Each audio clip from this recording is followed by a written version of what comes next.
Allez, vas-y, pourquoi pas. Vas-y, pourquoi pas. J'ai un scoop pour vous. Penalty sur Ronny Lopez à la 151e. J'ai demandé pourquoi on n'est pas revenu sur la VAR, mais la VAR ne fonctionnait pas. Falcao, le Colombien qui a pris le dessus. Il a réussi son dribble. Falcao, ouais, il est mort. Ce soir, je vais dire tout haut ce que tout le monde pense tout bas. Radio Diagonale, la web radio 100% rouge et blanche. Bonjour, bonsoir à toutes et toutes. On se retrouve pour une nouvelle Gazette Mercato. Enfin une Gazette Mercato où on va pouvoir parler d'un petit peu plus de choses que de simples rumeurs. Et pour m'accompagner pour cette émission, il y aura Adrien. Salut Adrien. Salut Rome, salut à tous. Et enfin une Gazette dans laquelle on ne parlera pas de Kamil Glik et de Disasi. C'est pas faux, c'est vrai que Glik, on en a bien parlé sur 3-4 émissions de rang. Et il y aura également Boris qui fait son retour après 2 mois de vacances. C'est Boris. Ouais, salut l'équipe. Bah, effectivement, dernière émission, c'était le Mercato Fantasy. Là, on revient au Mercato Réalité du coup. Et c'est peu de dire que de l'eau a coulé sous les ponts depuis le Fantasy Mercato. Dire que aucun des noms que vous aviez évoqués n'a été... Ah bah déjà, bon, ça c'est clair. Habitué. Ceux qu'on voulait faire partir, ils sont toujours là. Il y a un nouveau coach. Bon voilà, du coup. Pour le coup, c'est un petit peu mieux sur les départs. En même temps, il y en avait tellement à faire partir qu'on tape forcément dans le bon au bout d'un moment. En tout cas, messieurs, on va commencer par la grosse nouvelle d'hier pour vous, auditeurs, et puis d'aujourd'hui pour nous, à savoir l'officialisation de l'arrivée de Volland en provenance de Leverkusen. Alors, c'est un cas dont on a parlé pendant longtemps, Adrien, parce qu'il y a eu déjà des premières rumeurs il y a un mois à peu près, je dirais, c'était à peu près au début du mois d'août. Et à la base, on parlait d'un potentiel 20 millions d'euros plus lui contre Benoît Badiachil. Ensuite, il y a eu des rumeurs comme quoi Leverkusen en voulait 25 millions seul, ce qui pouvait quand même paraître un petit peu surprenant. Et ensuite, il y avait également des rumeurs vers les 15-20 millions d'euros. Au final, il semblerait que le transfert ne soit que de 11 millions d'euros, en rappelant tout de même qu'il lui restait qu'1 an de contrat, plus des potentiels bonus. Et un abonnement à Téléfoot apparemment. Il y a ça dans le contrat en plus. Un abonnement à Téléfoot. Ça va ruiner le club, ça. Non, je ne pas l'abonnement parce que pour l'instant, ça passe pas au fair play financier. C'est pas extraordinaire. Mais oui, donc voilà, donc Adrien, 11 millions d'euros, c'est plutôt une bonne chose parce qu'on nous avait posé la question pendant justement la potentielle rumeur à 25 millions d'euros et on était globalement pas très enjoué par cette somme-là. Le joueur globalement nous plaisait. Là, est-ce que le fait d'avoir ce joueur à ce prix-là, on peut parler d'une vraie bonne affaire de la part du club et donc de Paul Mitchell? Oui, d'une bonne affaire sur le plan financier, mais même sur le plan sportif. Je trouve que quand même enrôler donc Volland, un joueur de 28 ans qui est quand même assez aguerri, rien que ça pour moi c'est déjà bien quoi. C'est-à-dire que devant on va faire confiance à des mecs qui sont un peu plus expérimentés. Donc rien que ça pour moi ça prouve qu'on est sur la bonne voie. Et oui, tu l'as dit, financièrement c'est intéressant. On est quand même passé de 25, enfin bon après ce sont des rumeurs, hein, mais c'est vrai que au tout début quand on en parlait c'était avec l'histoire de Badiachil, donc tu viens de dire qu'il était au départ estimé à 25 millions, Volland, donc t'imagines ça voulait dire que leur prêt en fait c'était 20 millions plus la valeur de Volland 25, oui. Ça fait que Badiachil vaut 45 millions, c'est quand même énorme. Mais donc on a Mitchell a bien négocié, forcément. Avec son réseau en Allemagne, il a ciblé des joueurs et c'est une rumeur du coup qui quand même, en finale, je pense qu'il est il est ciblé depuis un bon mois et les tractations ont vu enfin le dénouement. Là, il y a en début de semaine avec cet accord à hauteur de 11,5 millions hors bonus et donc qui peut monter jusqu'à 15 millions. Ouais. C'est à peu près ça. Après, on n'est jamais trop au courant de la teneur réelle des bonus. Sauf cas exceptionnel où on sait exactement, mais en tout cas pour le moment ça n'a pas été vraiment communiqué. De ton côté Boris, pour toi une bonne nouvelle, cette arrivée de Volland et surtout, j'ai envie de dire, vu le schéma de jeu actuel de Kovac, en tout cas, est-ce que tu le vois réellement évoluer sur un côté de l'attaque, ou est-ce que tu ne préférerais pas dans une réelle association avec Ben Yedder, que ce soit dans un 4-4-2 ou dans un 4-2-3-1 en poste de numéro 10 soutien? Ouais, bah, c'est peut-être cette question de système qui fait que j'ai encore un léger doute, on va dire, sur le fait que ça soit une bonne idée, une bonne affaire. Enfin, à quel point ce sera une bonne affaire, on va dire. Parce que disons que sur le système qui a été employé jusqu'à maintenant par Kovac, je suis pas sûr que ça soit ce qui colle le mieux aux caractéristiques de ce joueur-là pour le mettre le plus en valeur. Après, rien ne dit que ce système-là perdurera dans le temps et que ça sera forcément celui-là dans 3-4 journées. Sur le papier, effectivement, c'est un bon renfort, c'est un joueur solide, c'est un joueur d'expérience qui a 28 ans, qui a joué de la Coupe d'Europe, qui est international allemand, alors forcément qui a pas joué, qui n'était pas dans les grandes compétitions, qui est pas un cadre de la sélection allemande, mais qui a quand même quelques. Il n'était pas à l'Euro 2016, non? Parce qu'il a quelques cadres pendant ces années-là. Peut-être les JO. Il n'avait pas été appelé. J'ai vérifié, mais pas avec les A en tout cas. Il a raté les 2014 et 2016. Il a quelques sélections, plutôt dans les phases de qualif ou dans des matchs amicaux. Voilà. Mais il a quand même touché un peu le haut niveau, quoi. Et voilà, c'est quand même un joueur qui a à peu près 7 années en Bundesliga, je crois, maintenant. Il a fait Offenheim 4 ans et 4 ans à Leverkusen. Ouais. Puis avant, il était formé à Munich. Ouais. Voilà, avec à chaque fois une trentaine. Grosso modo, le schéma, c'est une trentaine de matchs et une douzaine de buts par saison, avec presque autant de passes décisives à chaque fois. Donc c'est vraiment c'est plutôt un joueur de complément, on va dire. Je pense que c'est pas le joueur qui fait rêver à avoir dans un effectif. Non. Par contre, c'est un joueur vraiment, vraiment utile, de complément, qui a peut-être un côté un petit peu couteau suisse aussi. Tu l'as dit, grosse polyvalence. Et mine de rien, il faut comme ça, je pense, des joueurs comme ça dans des effectifs aussi. Finalement, du coup, sur le schéma, du coup, pour finir, j'ai du mal à voir où est-ce qu'on va l'utiliser. Est-ce qu'on va avoir un schéma vraiment pour l'utiliser au mieux, ou est-ce qu'il rendra des services un petit peu partout, parfois à droite, parfois à gauche, parfois peut-être en pointe, parfois en soutien de Ben Yedder. On verra à quoi il sert Voland, si je peux me permettre, et on verra comment il sera utilisé. Moi, j'exclus pas qu'il soit utilisé un petit peu en couteau suisse de l'attaque, en fait. Un coup à droite, un coup à gauche, un coup peut-être démarrer sur le banc et remplacer Ben Yedder, ou venir l'accompagner selon le score. Voilà, plusieurs configurations possibles. Et puis du coup, on va voir, mais plutôt bonne arrivée sur le papier. Et puis on espère surtout, je pense, une belle entente avec Ben Yedder. Si possible, quelque chose qui nous rappellerait l'entente avec Slimani l'an dernier. Donc plutôt le verre à moitié plein. Oui, non, c'est sûr. C'est quand même un joueur c'est un joueur aussi. C'est pas un pari comme on en faisait un peu trop ces derniers temps. Il y a besoin de joueurs aussi un petit peu comme ça, un peu cadre, un peu d'expérience. Il était le capitaine aussi à Leverkusen, notamment cette dernière saison. On espère qu'il apportera aussi ce qu'ont pas pu apporter, par exemple, un joueur comme Chadli, je pense, qui avait peut-être un peu ce profil-là, un Jovetic qui a eu trop de blessures, des joueurs avec un peu plus de bouteilles et qui sont là aussi pour encadrer des jeunes joueurs. Ouais. Comme tu l'as dit, c'est vrai que là j'ai quelques chiffres devant moi que Astaz avait mis sur Twitter. Donc c'est vrai que essentiellement il a joué attaquant de pointe avec 159 rencontres. Maintenant il y a également 88 matchs sur le côté droit, 43 en soutien et un petit 35 au poste d'ailier gauche. Adrien, qui en tout cas avec le schéma actuel et les joueurs et la forme actuelle, c'est clairement la place à prendre. Voilà, et c'est le poste où il joue le moins, mais c'est aussi le poste où on semble qu'il y a la plus grosse possibilité, en tout cas dans ce schéma de jeu, à moins peut-être de faire sortir Gelson et de le mettre de l'autre côté.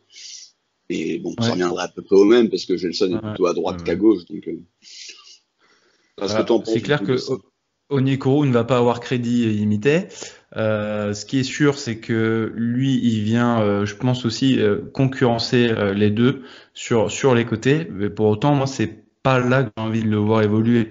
J'estime que c'est plutôt un joueur d'axe, mais qui, par son jeu, est capable de dézonner, de s'excentrer, vraiment de toucher un petit peu à tout. On a parlé de la polyvalence du joueur, mais il a énormément, enfin, il a plein de registres en fait. C'est vraiment ce qui est intéressant. C'est un joueur hybride. On parlait du profil du joueur, tu parlais, Boris, d'une bonne complémentarité avec Ben Yedder. Je trouve que c'est quand même deux profils très similaires, deux joueurs avec une une très belle technique de frappe. En tout cas plus puissant pour ce qui est de Folland, bien sûr, il est allemand, donc au niveau des grosses patates, ça envoie. Mais voilà, c'est des joueurs, on va dire, petits par la taille, assez robustes quand même, et altruistes, donc qui sentent le jeu. Pour autant, je ne pense pas que si on devait comparer avec l'entente avec Slimani, ce qui était très intéressant avec Slimani, c'était le défi physique et la taille, qui permettait d'avoir plusieurs registres aussi, de varier avec les centres, de varier aussi avec de longs ballons de temps en temps, voire trop souvent. Là, en tout cas, on s'exclut carrément, je trouve, cette possibilité. Il faudra plutôt privilégier le jeu à terre, le jeu au sol, voilà. Et c'est en ça, je trouve que c'est peut-être deux profils un peu trop similaires, un peu trop proches. Mais pour moi, l'entente, je parie sur une bonne entente entre les deux. Hein. Ouais, sur les gabarits, je suis d'accord. Après, alors Volland, je le connais pas assez bien. Je vais pas mentir, hein, j'ai pas vu tellement de matchs de Leverkusen, et si j'en ai vu, ses caractéristiques m'ont pas forcément sauté aux yeux. Après, ça a l'air d'être quand même quelqu'un de beaucoup moins buteur que Ben Yedder, et plus passeur. Ouais, c'est un 9,5. Après, ce que j'espère de lui, mais je sais pas si ça sera le cas, c'est un joueur aussi peut-être un peu plus mobile, un peu plus dynamique. Parce que Ben Yedder, je le trouve pas forcément très intéressant dès qu'on sort de la surface, à part un petit peu dans les remises, tout ça, mais je le trouve pas très mobile, je le trouve un peu lourd là-dessus, et j'espère d'avoir un Volland qui offrira peut-être un peu plus de solutions là-dessus, un peu plus de profondeur, des dézonages, des courses qui puissent compléter un petit peu et varier le jeu et offrir d'autres solutions à une attaque qui est un petit peu amorphe. Tout à fait. En tout cas, voilà, pour synthétiser tout ça, on est globalement content de cette arrivée. En plus, même si, encore une fois, c'est pas notre argent, mais on fait plutôt une bonne affaire. À 11 millions d'euros, on en a acheté des mecs dans ces sommes-là, et ça a été déjà, ça partait pas bien, et puis c'est très mal arrivé. Alors peut-être que Volland va être un flop, mais a priori, on peut quand même penser qu'il y aura un minimum d'apport. Donc plutôt une bonne recrue. Logiquement, on devrait le voir vendredi soir, c'est ça, Boris, face à Nice. Ouais, un match amical contre le rival, ce qui a fait beaucoup discuter sur Twitter, mais faut noter aussi que c'est l'équipe la plus proche physiquement, hein, donc on va peut-être pas s'embêter à faire des matchs amicaux dans ce contexte-là, à des centaines de kilomètres. Puis c'est une très bonne chose. Très bonne chose. fait Marseille aussi. Pour Volland, même s'il n'y aura pas Ben Yedder, du coup, vu que Ben Yedder est avec la sélection française, mais ça sera également peut-être l'occasion de voir arriver l'autre recrue. Alors elle est arrivée il y a déjà une bonne semaine. Elle n'a pas été présente le week-end dernier lors de cette sublime victoire pleine de maîtrise à Metz. Je parle évidemment de Caio Henrique Boris, arrivé pour 8 millions d'euros. Alors en provenance indirectement de l'Atlético de Madrid, parce qu'il appartient à ce club-là, mais il sortait de 3 saisons de prêt dans différents clubs brésiliens. Alors, pour le coup, là, c'est un peu la grande inconnue avec ce joueur. Ouais, là, c'est vraiment un joueur qui, au-delà du fait qu'on l'a sûrement jamais vu jouer, qui était même pas, je pense, dans les radars de beaucoup de monde.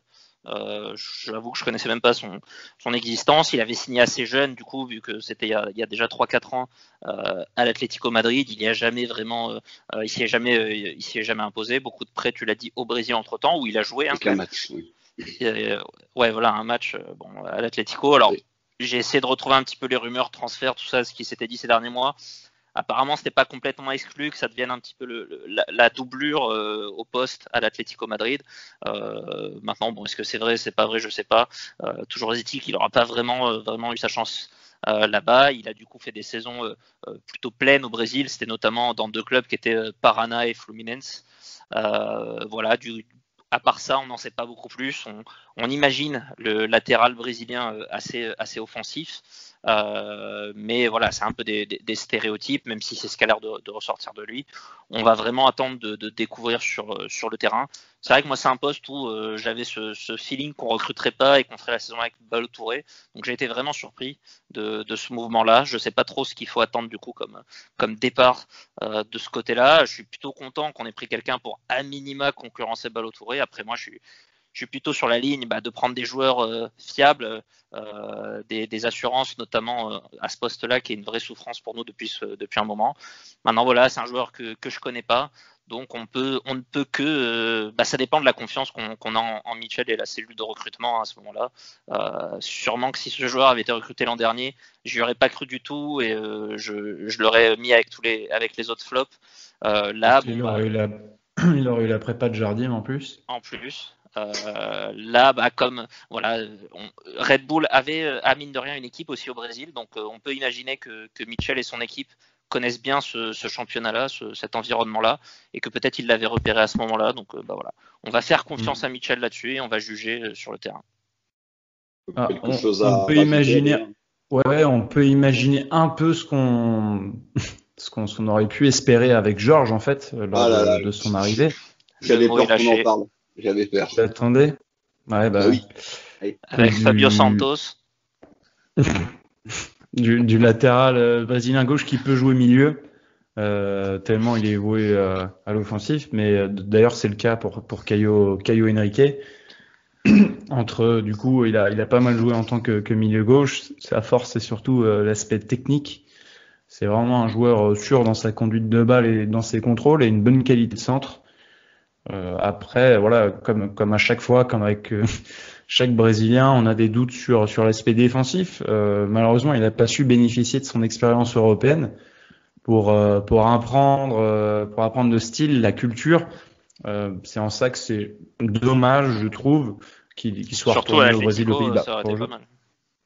Ouais. On n'a pas ce prix-là, hein, donc 8 millions plus 2, je crois, de bonus, donc ça monte jusqu'à 10 pour Caio Henrique.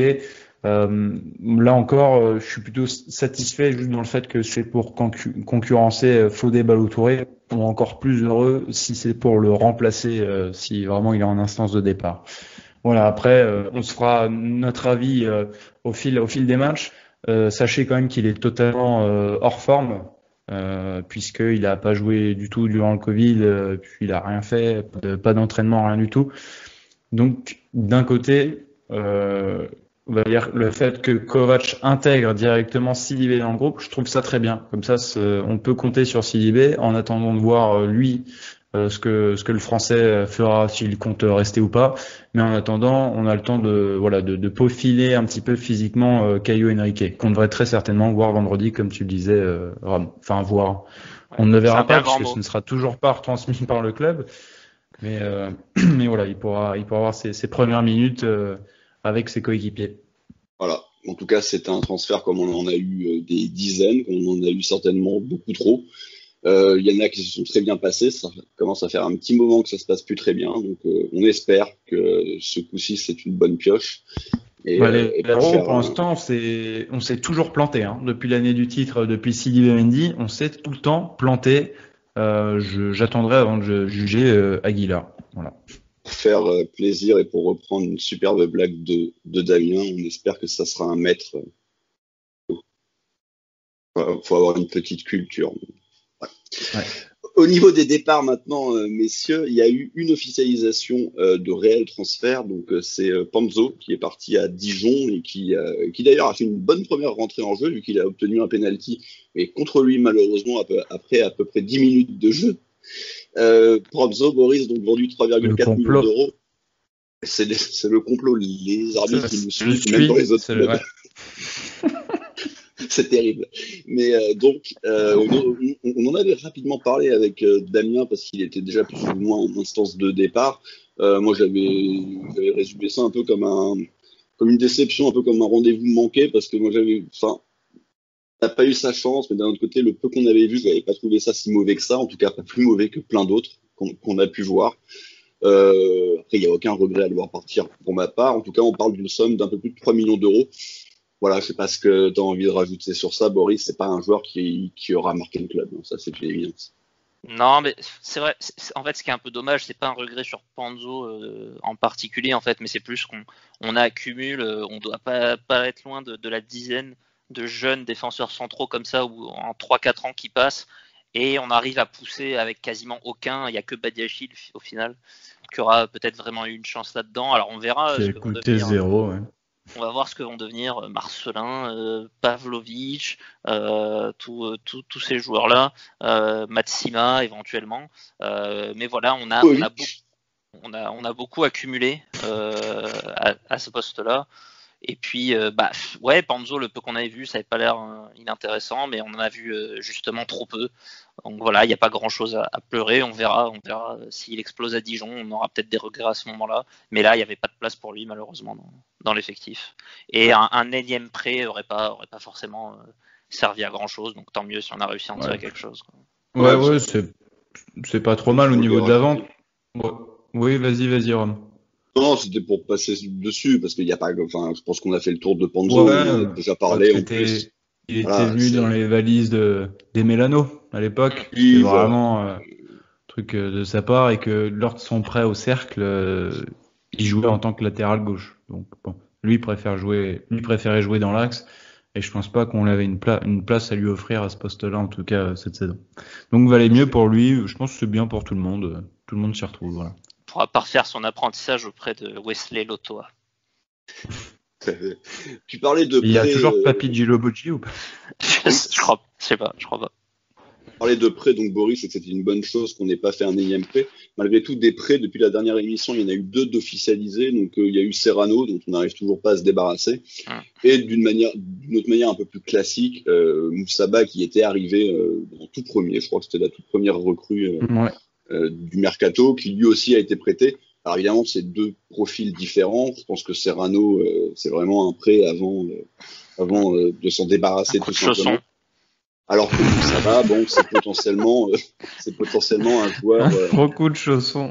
Pour le futur. Ça fera marcher le gif de Damien dans un an. Ouais. Ouais, c'était soit Saint-Middleston, soit Bergerac. Et finalement, Serrano a choisi Saint-Middleston. Enfin, je sais même pas si c'est ça le nom du club. Livingston.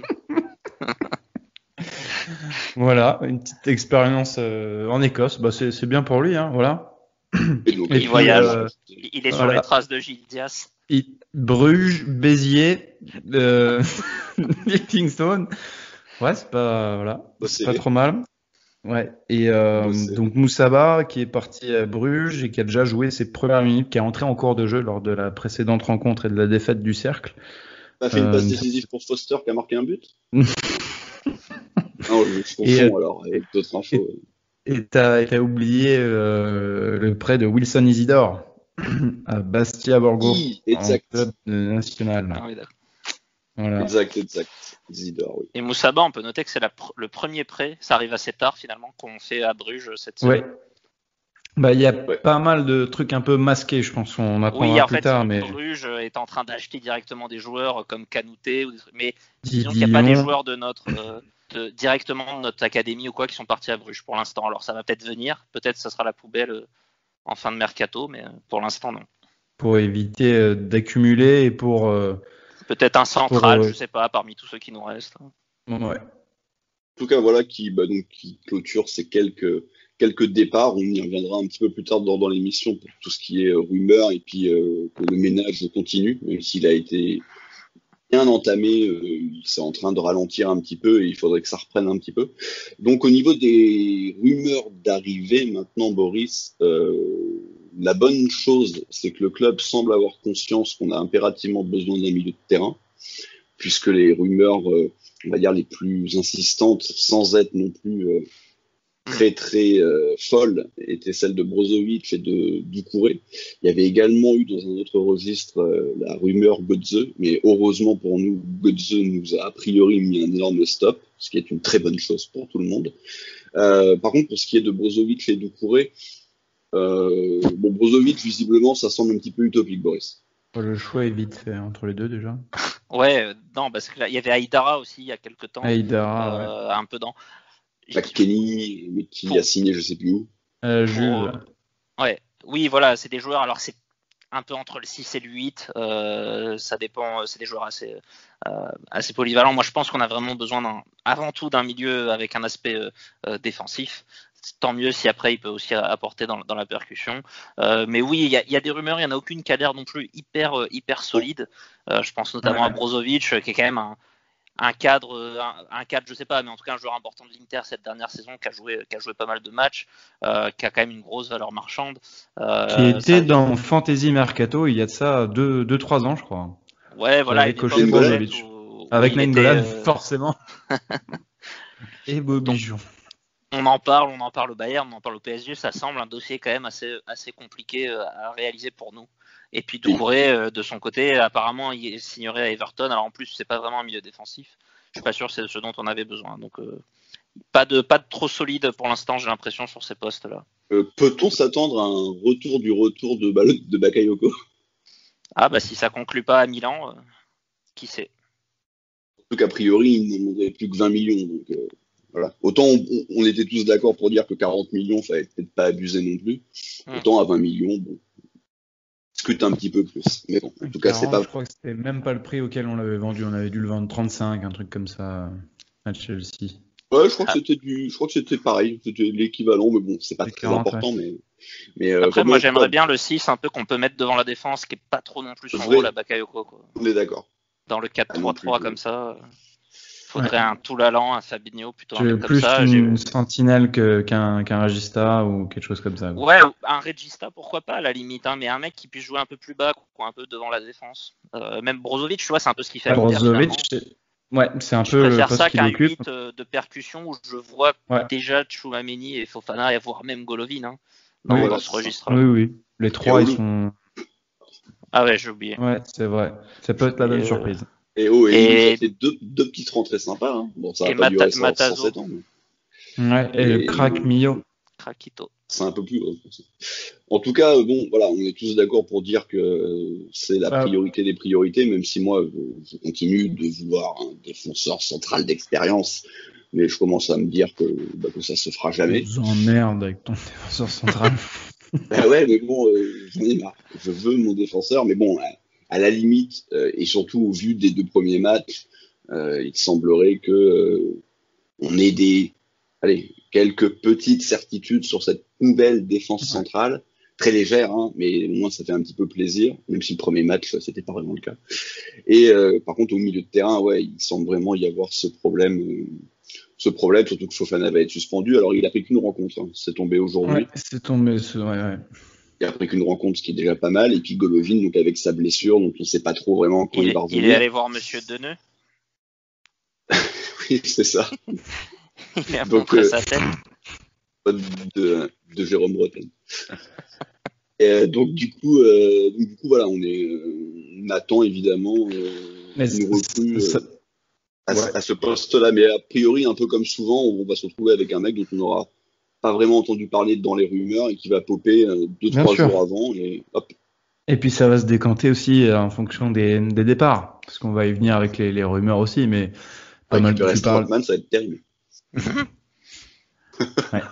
Je parle du défenseur, on va peut-être perdre le numéro 3, enfin on sait pas trop où il en est dans la hiérarchie parce qu'il a toujours pas joué, mais bon, il y a pas mal de trucs comme ça où c'est l'interrogation. En tout cas, ce qu'on sait et ce qui filtre dans la presse, c'est que la priorité c'est un mec au milieu, plutôt 6-8. Bon, voilà, nous en tant que support, tout le monde, je vois au niveau des supporters, tout le monde demande plutôt un 6, hein, plus qu'un 8, qu'on a déjà, comme l'a dit Boris, Tchouaméni, Fofana, Golovin. C'est des profils un peu similaires, même si, enfin, Golovin, je le mets carrément au-dessus en termes de technique et de créativité. Oui, lui, c'est plutôt un 8-10 et les autres des 6-8. Voilà, exactement. Bon, plutôt 8-10 et les deux autres 6-8, ouais. Fabregas aussi. En 6-10. Qui ça? À Fabregas, il est même 6-9 dans l'absolu. Dans sa carrière, il a joué partout. Hein, donc. Oui, enfin bon, en tout cas, on est tous d'accord pour dire que c'est les seuls 6-9 qu'il fait, à mon avis, c'est chez lui. Dans la piscine. S'il l'a Cela ne nous regarde pas. Cela ne nous regarde pas, Boris. En tout cas, voilà, messieurs, la bonne nouvelle, c'est que globalement, le club et donc Michel semble avoir la même conscience du manque cruel de l'effectif actuel, et c'est plutôt une bonne chose. Et en termes d'effectifs, ça fait déjà donc 6 joueurs vendus, 4 prêtés, et du coup 13 libérés. C'est ça. Donc 23 départs. Déjà. Ça, en tout, ça fait 23 départs. Mais donc, justement, ces départs et donc ce grand ménage, il est, comme tu viens de le dire, il a déjà été bien amené, puisqu'on a eu donc 23 départs pour 5 arrivées, en comptant le premier contrat pro, le nom m'échappe du jeune joueur. Jonathan Bakali. Bakali, voilà. Donc, on est quand même à moins 18 joueurs. Le crack. Encore un crack, évidemment. L'école des cracks. Un énième crack qui jouera pour Brest d'ici 2-3 saisons. Ouais. Et donc voilà, le fameux ménage. Alors il y a eu des rumeurs sur Ballo-Touré dernièrement, sur M'Boula, Zagré même, ça a un peu popé de nulle part, on l'avait pas forcément vu venir celle-là. Le joueur préféré d'Adrien, Adama Traoré, Bon Giovanni, eux ça semble être les joueurs Ex-crack. dont les départs sont les plus proches. Boris. Ouais, bah c'est vrai, il y a beaucoup de gens, de toute façon, on compte pas du tout sur eux, et c'est pas une surprise, hein. Je sais pas, les M'Boula par exemple, on sait très bien que ça va partir. Peut-être des dossiers qui sont plus surprenants par rapport à quoi on pouvait s'attendre en début de mercato, je dirais ce serait Ballo-Touré.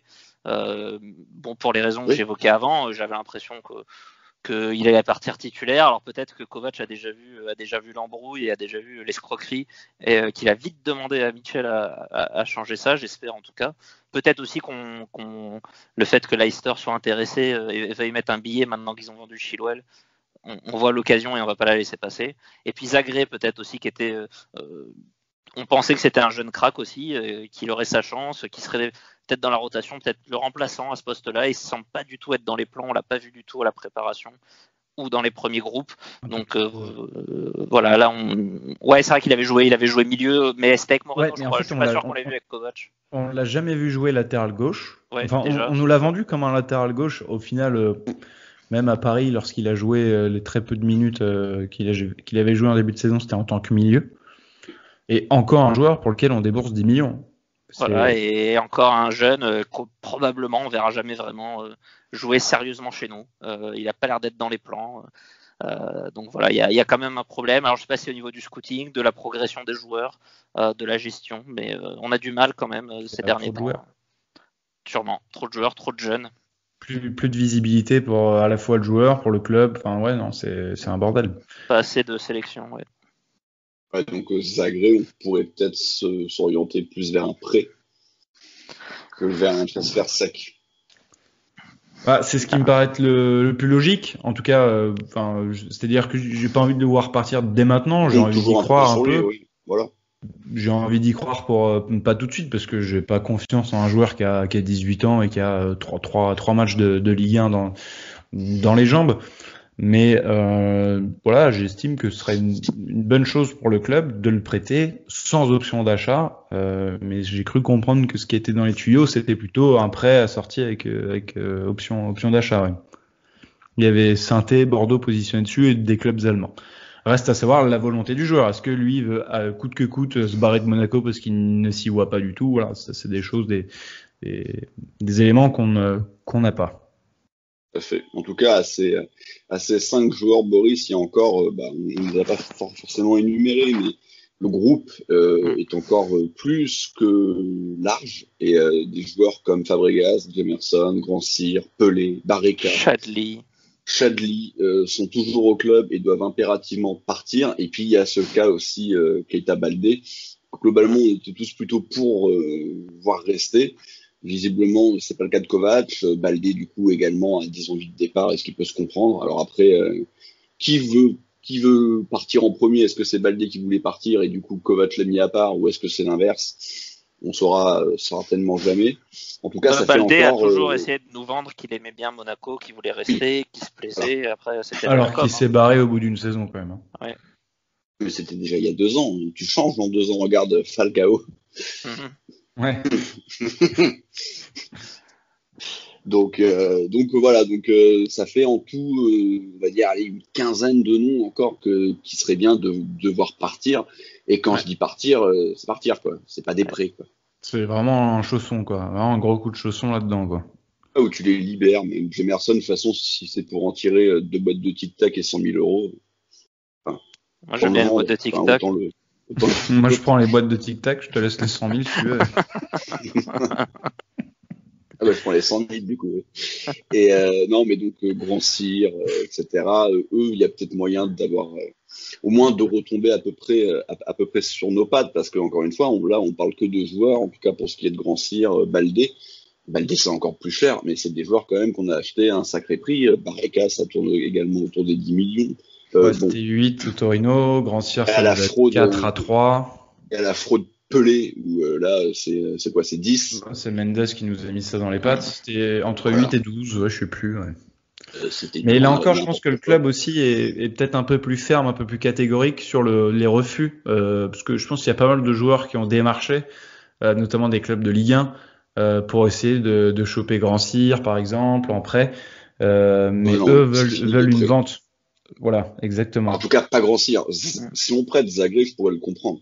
Mais, Oui.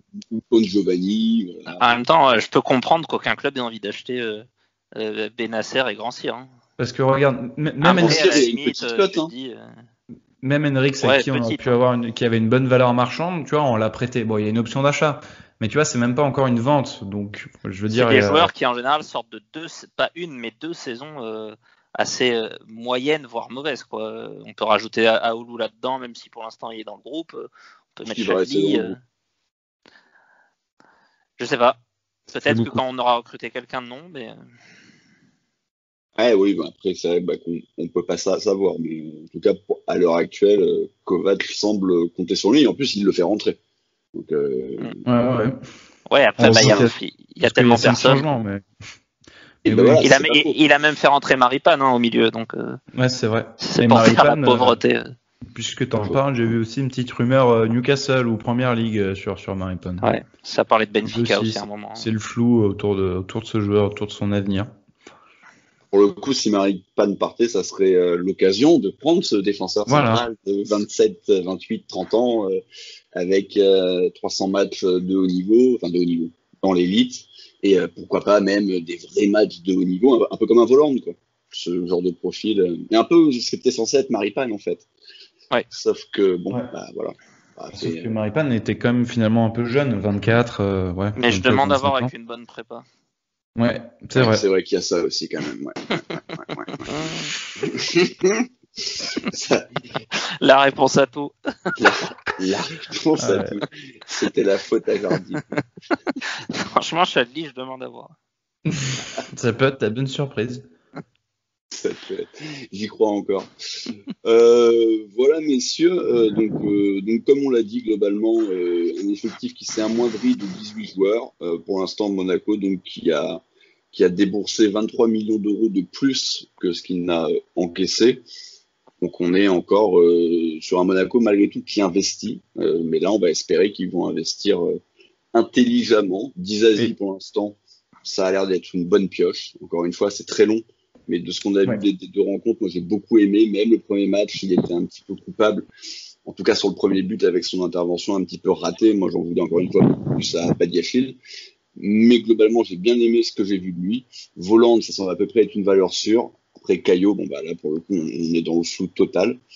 Donc espérons que Monaco réalise enfin un mercato de qualité et non pas un mercato de quantité.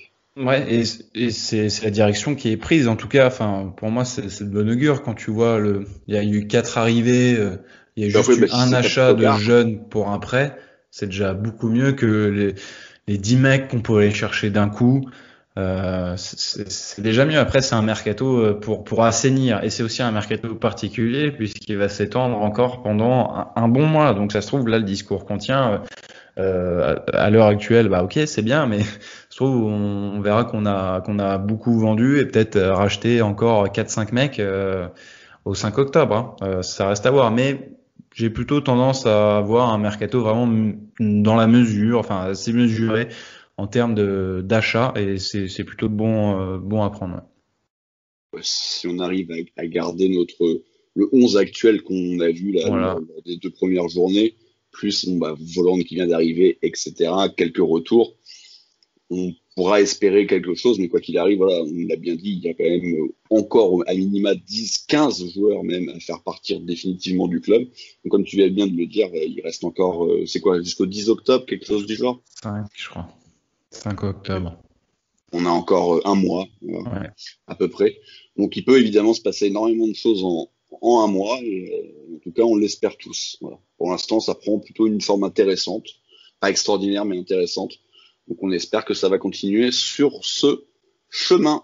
Voilà, messieurs. Avant juste de vous quitter, juste une petite question quiz comme ça qui m'est venue. Donc Kevin Volland, l'Allemand, est arrivé. Et avant Benny Henrichs, qui était le dernier Allemand transféré à l'ASM? Wolf. Voilà, c'est bon, on peut y aller. Mais s'il te plaît. Hein. Ouais, je me suis fait avoir à la rapidité. D'ailleurs, oui, sur Volland, c'est vrai qu'au final, je regardais un petit peu avant Pas des l'émission. grandes réussites. Hein. Et on en a eu très peu. J'ai vu qu'on en avait eu un dans les années 50, Bialzaki. Alors, bref, j'ai plus tout à fait le nom, mais vous irez regarder. Et après, oui, en fait, comme réelle réussite, il y a eu Klinsmann et Birov.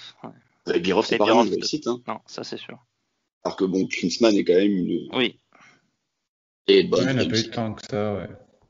Il y a eu un attaquant aussi, je pense. Il y a eu Krause, je crois, un truc comme ça. Dans les années 80. Qui a joué à Sochaux également, qui a joué beaucoup en Ligue 1, Uwe Krause. Ouais. Qu'on a dû avoir une seule saison. Ouais, je sais plus, je crois que 81, 83. Je vais aller lire sa fiche, bouge pas. 82, 83 du coup. Donc ouais, parce qu'il n'est pas champion de France avec Monaco. Donc, ouais, c'était les époques où on changeait un petit peu tous les ans. Ouais. On n'avait jamais trop de neuf dans l'après au Nice. C'est vrai. 82. On avait Edstrom, on avait Anziani, ça changeait un petit peu tous les ans. Elon qui était un peu. Aussi. Bah, on espère qu'il sera plutôt côté Klinsmann du coup. On l'espère tous. Après, il n'a pas le même CV que Klinsmann non plus au moment de son arrivée. Voilà. Il n'est pas champion du monde. Et titulaire indiscutable. Donc voilà, en tout cas, merci messieurs de m'avoir accompagné pour cette petite gazette Mercato. On verra si la semaine prochaine on vous en repropose une autre. Ça va dépendre de l'actualité, de l'actu transfert monégasque. A priori, pour l'instant, les nouveaux formats, on va attendre un petit peu avant de vous les proposer. On a quelques pistes en tête, même quelques nouveaux formats, même sur la forme. Et sur les supports également, sur lesquels vous pourrez nous écouter, peut-être nous regarder. Mais pour l'instant, on est encore en travail sur ça. En tout cas, ce qui est sûr, c'est que la prochaine émission, s'il n'y en a pas jeudi, ça sera donc le débrief de la rencontre prochaine face à Nantes. On reçoit Nantes, Boris, et donc si on en croit la logique, on devrait gagner 3-1, parce que l'année du titre, on avait fait 2-2. Au premier match, en étant mené 2-0, il avait fait 0-1 à l'extérieur sur un but sur coup de pied arrêté. Donc là, logiquement, on gagne 3-1. Bon, après, il faut rappeler que c'était le PSG. Ouais, faut savoir lire les signes. Et là, je pense qu'effectivement, les signes sont assez clairs. Alors, Nantes va être champion. Bon, il manque quand même les matchs contre le Fenerbahçe et Villarreal, mais bon. Avec Badiachil en sauveur. Frère. Hein. Ouais. Et c'est encore un Badiachil qui nous sauve cette année. Donc, comme quoi. Ouais, c'est fou ça. Dingue. En tout cas, voilà, nous verrons. Prochaine émission. Donc, comme je vous l'ai dit, c'est soit jeudi, sinon ça sera dimanche prochain. D'ici là, messieurs, portez-vous bien et Dagé Mounouli. Et bisous.